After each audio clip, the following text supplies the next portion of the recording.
پانی پیش کیا، پانی کھارا تھا، آپ نے صرف یہ فرمایا بس کھاری، یعنی یہ کھاری پانی ہے۔ آپ کی زبان کی تاثیر سے وہ علاقہ بس کھاری ہی ہو گیا، آج تک بس کھاری۔ آپ نے فرمایا بس کھاری۔ تھوڑا آپ آگے گزرے، آپ آگے آئے تو لوگوں نے پانی پیش کیا تو آپ نے فرمایا کچھ اچھا ہے۔ کیا فرمایا؟ کچھ اچھا ہے۔ یہ کچھ اچھا ہی کچھوچھا شریف بن گیا ہے۔ کچھوچھا کا وجہ تسمیہ میں نے آج بیان کیا ہے۔ الحمدللہ ہمارے دلوں کی عقیدت کچھوچھا سے بھی وابستہ ہے اور شہر بریلی سے بھی برابر وابستہ ہے۔ ہم جھگڑے اور فسادات والے ان نام نہاد تفرقہ باز لوگوں میں سے نہیں ہیں۔ الحمدللہ ہمارے اکابرین نے ہمیں تمام مشائخ کا ادب و احترام سکھایا ہے۔ آج اگر کچھ لوگ اس طرح کی تقسیم کے قائل ہیں تو میں ان کی تردید کرتا ہوں۔ ایک طرف مخدوم سنہ ہے اور اگر ایک طرف اعلیٰ حضرت فاضل بریلوی ہیں تو کبھی کمپیئر مت کرنا کہ یہ بزرگ کون ہے، یہ بزرگ کون ہے۔ تمہاری حیثیت کیا ہے ان اولیاء کے مقام کو ناپنے کی، ان اولیاء کرام کے مقامات کو ناپنے کی؟ اعلیٰ حضرت فاضل بریلوی رضی اللہ تعالیٰ عنہ وہ ہیں کہ مخدوم سنہ سے وابستہ ہر شہزادے کا ادب و احترام فرماتے تھے۔ حضرت محدث اعظم کچھوچوی رحمۃ اللہ تعالیٰ علیہ کو آپ نے جب بھی درسگاہ پر رکھا ہے، اعلیٰ حضرت رضی اللہ تعالیٰ عنہ کبھی کرسی پر نہیں بیٹھتے تھے، اس لیے کہ مخدوم سنہ کے یہ آستانے سے وابستہ شہزادہ ہے۔ اعلیٰ حضرت رضی اللہ تعالیٰ عنہ نے وہاں کا ادب سکھایا ہے۔ اور کچھوچھا شریف کے بزرگان دی جو سادات کرام ہیں، انہوں نے ہمیں کبھی بریلی کی نفرت نہیں ڈالی۔ سرکار کلام مختار اشرف کچھوچوی رحمۃ اللہ تعالیٰ علیہ، سرکار مفتی اعظم ہند رضی اللہ تعالیٰ عنہ کا ادب فرمایا کرتے تھے۔ بلکہ محدث اعظم کچھوچوی رحمۃ اللہ تعالیٰ علیہ حضور شیخ الاسلام مدنی میاں صاحب قبلہ ادام اللہ اقبالہ کے والد ماجد ہیں۔ شیخ الاسلام کے والد ماجد محدث اعظم کچھوچوی رحمۃ اللہ تعالیٰ علیہ، آپ نے خود اعلیٰ حضرت کی فضیلت میں یوں فرمایا کہ میں نے اپنے زمانے میں وقت کے مجدد امام احمد رضا خان فاضل بریلوی کو دیکھا ہے، ان کے قلم کو اللہ نے غلطیوں سے محفوظ کر لیا ہے۔ یہ کسی اور نے نہیں کہا، کہ کچھوچھا شریف نے ہمیں یہ سکھایا ہے۔ میرے عزیزو، اگر کہیں نفرت آتی ہے تو سمجھ لینا کہ بیچ میں کوئی شیطان داخل ہو رہا ہے۔ ہم نے بریلی میں کچھوچھا کی محبت سیکھی اور کچھوچھا میں جا کر بریلی کی عظمت سیکھی ہے۔ الحمدللہ چند سال پہلے میں کچھوچھا شریف کے عرس میں بھی حاضر تھا، بریلی شریف کے عرس میں بھی ہم حاضر ہوتے ہیں۔ ہم نے دیکھا مخدوم سنہ رحمۃ اللہ تعالیٰ علیہ کے عرس مقدسہ میں کچھوچھا شریف میں، وہاں پر بریلی شریف کے سجادہ نشین بھی حاضر ہیں، نائب سجادہ نشین بھی ہیں، اعلیٰ حضرت کے خانقاہ کے شہزادے یہاں پر آئے ہوئے ہیں۔ اور جب بریلی شریف کے کل شریف میں دیکھا تو کچھوچھا کے سادات بھی یہاں پر ہیں۔ پھر ہم نے سوچا پھر آخر یہ جو ماحول میں جو چند لوگ دکھتے ہیں یہ کون ہیں؟ تو پتا چلا کہ یہ بی جے پی اور کانگریس کے ووٹ لینے والے لوگ ہیں، ان کا مشائخ سے کوئی تعلق نہیں، اوپر سب معاملات صحیح ہیں، یہاں یہ ٹکڑوں پہ پلنے والے لوگوں کے معاملات ہیں۔ اسی لیے میرے عزیزو، ان معاملات میں ہمیشہ الرٹ رہو، اس لیے کہ آپ دیکھتے ہیں یہ جے جے جے جے جے کرتے بی جے پی کے جھنڈے لیے، جے جے جے جے کرتے کانگریس کے جھنڈے لیے، یہاں جا کر کے دیکھا تو ایسا لگا کہ یہ مودی کو پتہ نہیں کہاں سے کہاں نیچے اتار دے گا، پھر اسی شخص کو یہاں دیکھا تو ایسا لگا کہ کانگریس کو پتہ نہیں کہاں سے کہاں اتارے گا۔ کہ دونوں طرف کا آدمی ہے اور دونوں طرف بھی بجاتا ہے۔ اسی طرح سلاسل میں بھی کچھ لوگ داخل ہوتے ہیں، ادھر بھی اور ادھر بھی، اور دونوں کے درمیان نفرت پیدا کرنے کے لیے کبھی ان کی مخالفت یہاں آ کر کے کرتے ہیں، کبھی ان کی مخالفت وہاں جا کر کے کرتے ہیں۔ اللہ کا بڑا انعام و اکرام ہے ہمارے ان مشائخ پر جنہوں نے ہمیں درمیانی راستہ عطا فرمایا ہے۔ ہمارے لیے تاج الشریعہ بھی ہیں اور شیخ الاسلام بھی ہیں۔ الحمدللہ ہم درمیانی امت ہیں، اہل سنت و جماعت ہیں، اور ہم مشائخ کا ادب و احترام بھی جانتے ہیں۔ کچھ اچھا جس کو مخدوم سنانی نے فرمایا وہ آج کیا ہو گیا؟ کچھوچھا شریف۔ اب وہ کچھ اچھا نہیں، بہت اچھا ہے، بہت اچھا ہے۔ مخدوم سنہ رحمۃ اللہ تعالیٰ علیہ جس جگہ پر آرام فرمائیں۔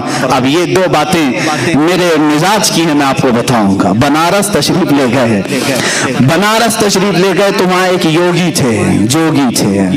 یہ وقت کے فرعون کے خلاف اگر میں دو چند جملے کہوں گا نہ، مجھے میرے فیم کی ضرورت ہے، اس لیے کہ اللہ تعالیٰ نے مجھے میرے حبیب پاک کی حدیثوں سے ہی جو نعمت عطا کی کافی ہے۔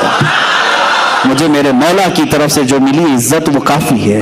لیکن بنارس میں کچھ جوگی تھے مخدوم سمنا کا، انہوں نے زبردست بائیکاٹ کا اعلان کیا، یہاں آنے نہیں دیں گے. مخدوم سمنا رحمۃ اللہ تعالیٰ علیہ کو روکنے کی کوشش کی، آپ پہنچ گئے، وہاں کے علاقے میں جتنے تھے سب آئے.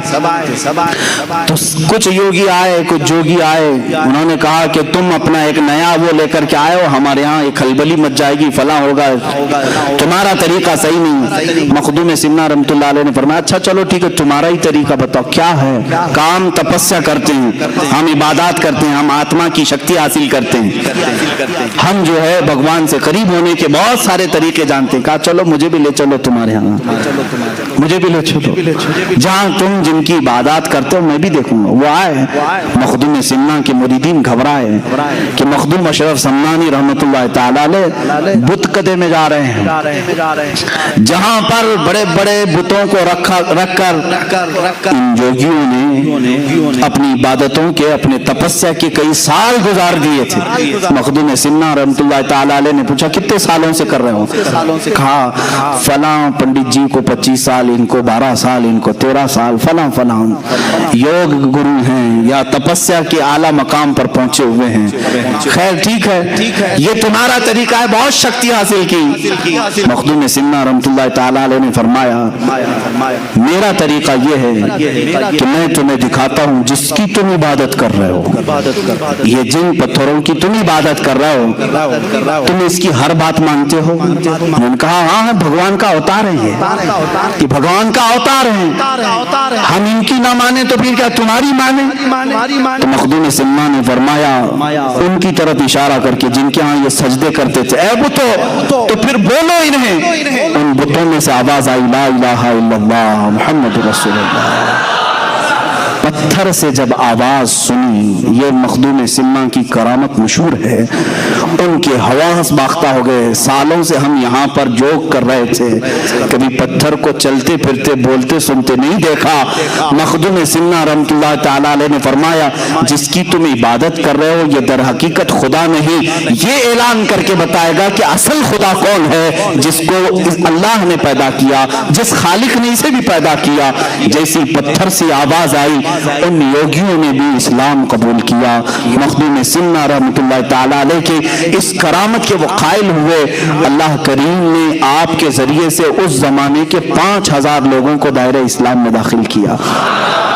تقریباً آپ کی زندگی پاک میں، مخدوم سمنا رحمۃ اللہ تعالیٰ علیہ کی زندگی پاک میں جو روایات ہیں 1,10,000 کے قریب لوگ مشرب اسلام ہوئے ہیں.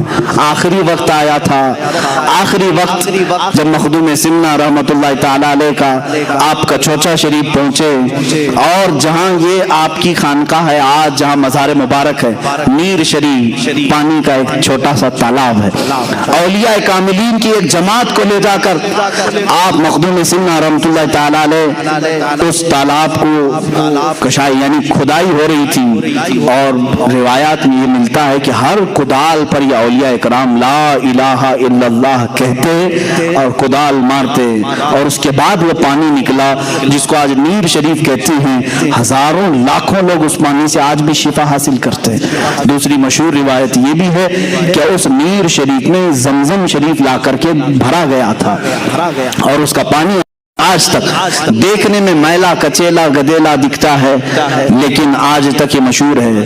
808 ہجری سے 1442 ہجری آج ہونے کو آ رہی ہے. اتنے عرصے میں ہزاروں لاکھوں لوگ جن کو آسیب اور جنات پریشان کرتے ہیں وہ کچوچا شریف میں حاضر ہوتے ہیں، نیر شریف کا پانی لیتے ہیں اور صحیح سلامت اپنے گھروں پر واپس لوٹتے ہیں. جن کو جنات پریشان کرتے ہیں وہ مخدوم سمنا رحمۃ اللہ تعالیٰ علیہ کی بارگاہ میں مقدمہ کرتے ہیں. یہاں ظاہر سی بات ہے میرے گھر پر کسی نے قبضہ کیا، میری پراپرٹی کسی نے ہڑپ لیا تو کورٹ کچہری میں ہم کیس کریں گے، لیکن جنات اگر کچھ کریں تو کہاں جائیں؟ یہ کورٹ والے بھی بھاگ جائیں گے. جنات کون چھڑائے گا؟ یہ الگ دنیا ہے ان کی، یہ الگ طاقت ہے. اسی لیے جنات کا بھی جہاں فیصلہ ہوتا ہے وہ کچوچا مقدسہ مخدوم سمنا کی بارگاہ ہے. بزرگوں نے باضابطہ لکھا ہے وہاں جب آپ پہنچے تو وہاں پر بھی ایک دیکھ حال یہی تھا۔ لوگوں نے کہا کہ حضور یہاں پر بھی ایک یوگی ہیں، وہ بھی یوگ کر رہے ہیں اور 500 لوگوں کے ساتھ بیٹھے ہوئے ہیں، وہ اٹھنے کو تیار نہیں۔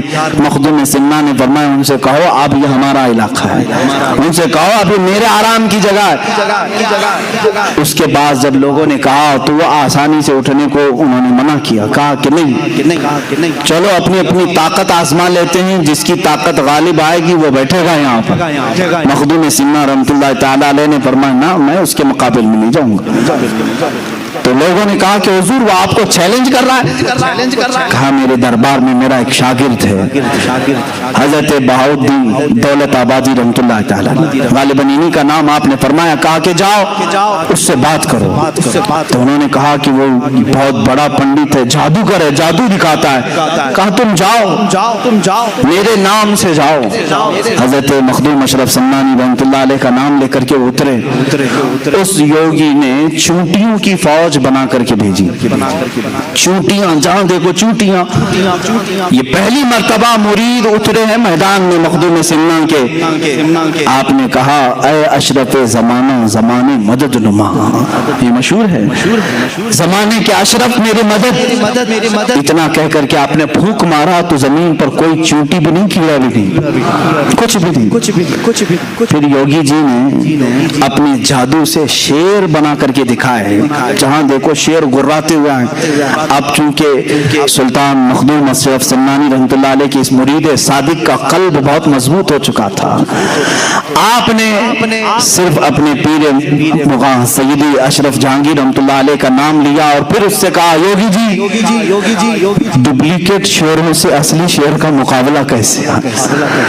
یہ بناوٹی شیر ہے، جادو نظر بندی کو کہتے ہیں، حقیقت میں ہوتا نہیں، یہ 3D امیج ہے جو آج بھی ہو رہی ہے، جادوگری سے تم دکھا رہے ہو اور ایک طرف مقابلہ اصلی شیر سے کر رہے ہو۔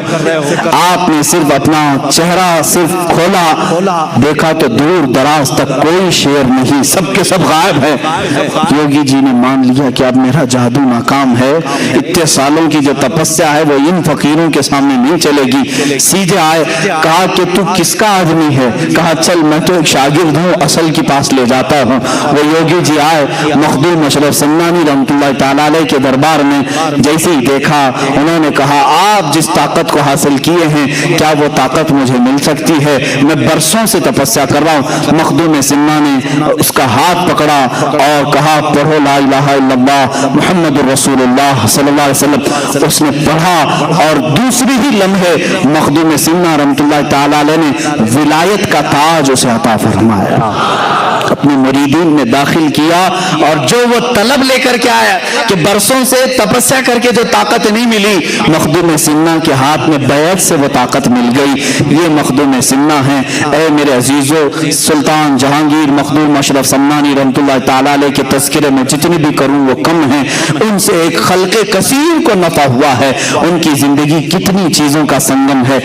سمنان سے نکلے تھے، بچپن سے میں نے آپ کے واقعات سنائے، جب آپ کی عمر مبارک 97 سال کی ہوئی، یعنی 97 سال کی، تب کے چھوچا شریف میں آپ نے ذکر و اذکار کرنا شروع کیا۔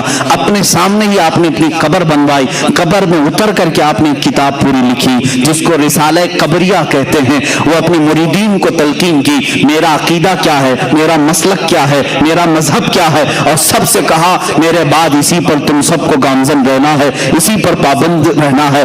آپ کے تقریباً 40 خلفاء ہوئے اور ہزاروں کی تعداد میں شاگرد ہوئے۔ آپ کے سب سے بڑے خلیفہ، سب سے اول خلیفہ اور جانشین سیدنا عبد الرزاق نور العین رحمۃ اللہ تعالی علیہ ہیں، جو آپ کے مزار مبارک کے بغل میں ہی آج کے چوچا شریف میں آرام فرما ہے۔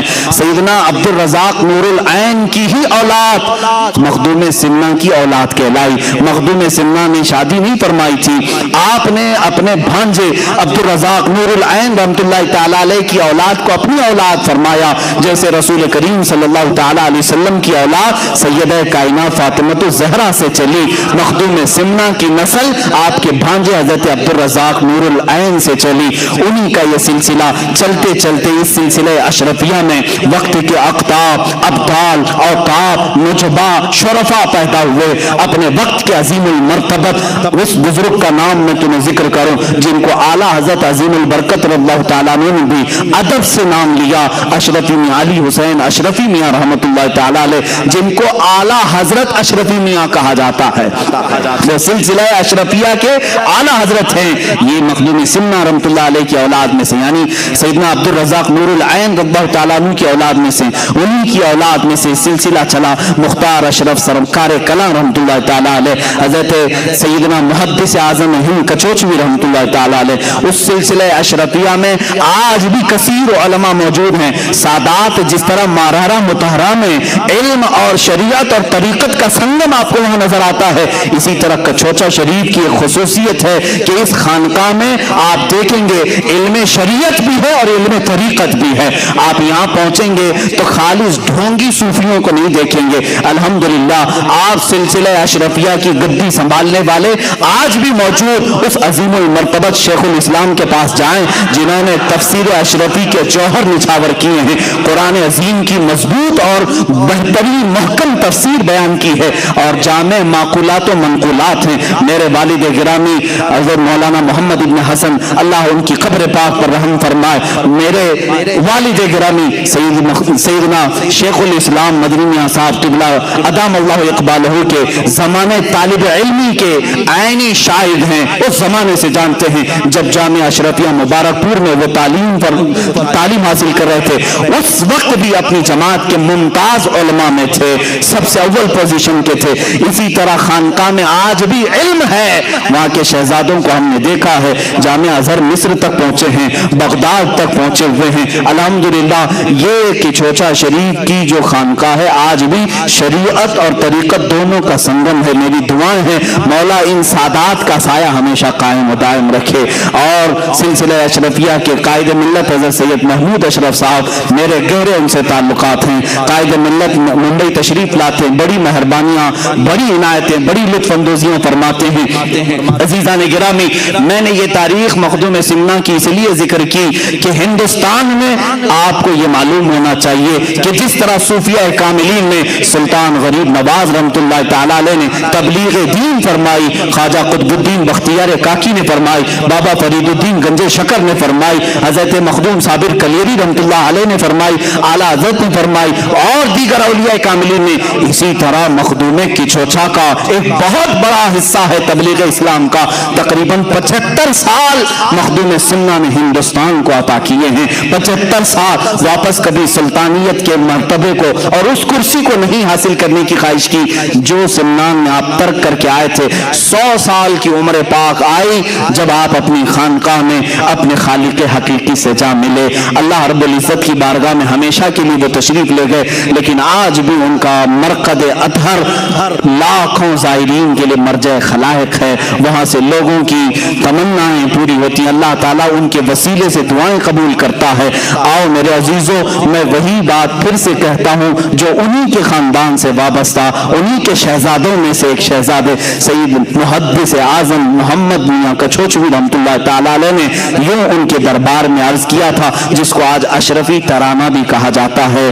سرورا شاہا کریمہ اشرفا، سرورا شاہا کریمہ دستگیرہ اشرفا، حرمت روح پیمبر ایک نظر کن سوئے ماں. یعنی تمام القاب کے ساتھ مخدوم سمنا کی بارگاہ میں دستگیری کے لیے ہاتھ اٹھائے ہیں اور کہتے ہیں حرمت روح پیمبر، میرے آقا صلی اللہ تعالیٰ علیہ وسلم کے وسیلے صدقے سے اے مخدوم سمنا سے ایک نظر ہم غریبوں کی طرف فرما دیں. اور آپ کو جاتے جاتے جو بچے ہوں گے ان کو ایک وظیفہ بھی دے کر کے جاتا ہوں. الحمدللہ میں ہر امتحان میں اس کو پڑھتا تھا اور میری کامیابی کا یہ ضامن وظیفہ بھی رہا ہے. میں جب بھی چاہے یہاں سے لے کر ہندوستان سے جامعہ ازہر مصر تک جب میرے پاس امتحان کا پرچہ آیا ہے اس وقت تک میں قلم نہیں چلاتا تھا جب تک یہ وظیفہ، یہ سلسلہ اشرفیہ کے بڑے بزرگ کا دیا ہوا وظیفہ تھا، اس کو جب تک میں میں ذکر نہیں کرتا تب تک میں لکھتا نہیں، اور الحمدللہ اس سے کامیابی بھی بہت ملتی ہے۔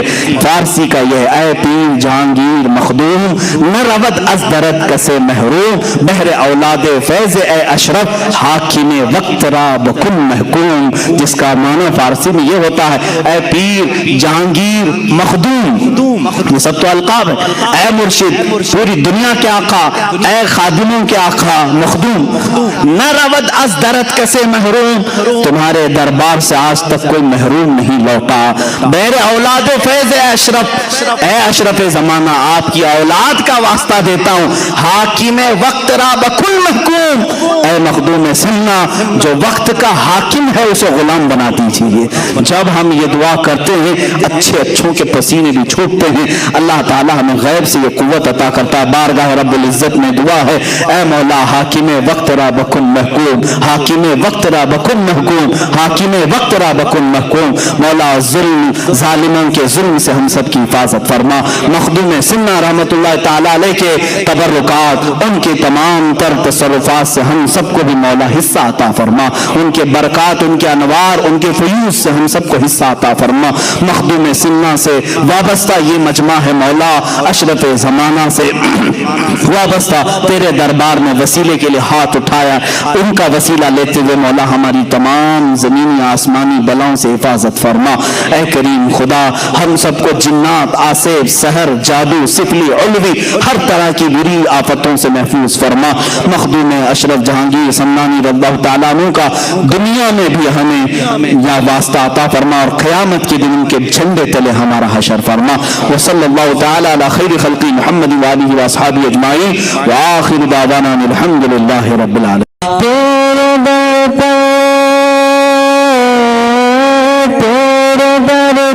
تیرا منگتا دست بستا ہے کھڑا، لاج رکھنے میرے آقا میرے کالی ہاتھ کا، سرورا شاہ کریمہ دستگیرا اشرفا، وإلى أرواح أئمة المجتهدين وجميع المؤمنين والمؤمنات وعامة المسلمين والمسلمات الأحياء منهم والأموات، خاصة إلى روح سيدنا وسندنا وقطبنا وشيخنا سيدي مخدوم أشرف جهانگير سمناني قدس الله سره الشريف، اللهم ببركة هؤلاء المذكورين تمم مقاصد ديننا ودنيانا وأخرانا يا رب العالمين، اللهم أوصل ثواب قراءتنا إلى روح سيدي وآقاي ومولاي السید اشرف جہانگیر سمنانی رحمت اللہ تعالی علیہ بن سلطان سید ابراہیم بن سید احمد الدین بن سید نور بخش بن سید ظہیر الدین